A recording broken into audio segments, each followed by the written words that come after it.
ان سب کو صمیم قلب سے بارہا 100 بار مبارکباد دیتا ہوں، اور دعا گو ہوں کہ اللہ تبارک و تعالی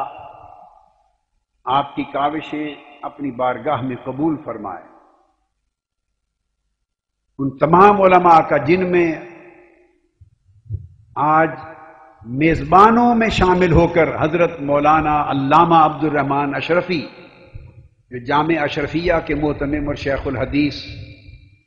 اور اس طرح دیگر اور علماء، اب میں تجدید دین کرنے والے سارے عالم کے اندر پھیل کر کے کرنے والے، جب کسی شخصیت کا اندازہ لگانا ہو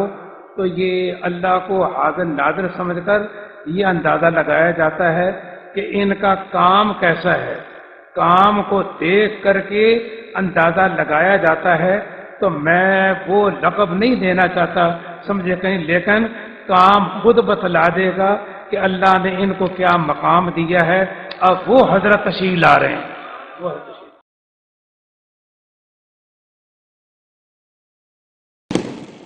ظاہر میں بھی حضور کی محبت کے دم بھرو اور باطن میں بھی حضور کی محبت کے نور کو اتار لو، اور محبت کا نور اتباع کے ساتھ، اطاعت کے ساتھ، پیروی کے ساتھ، سنت کے عمل کے ساتھ باری تعالیٰ ہمارے حال کو کرے۔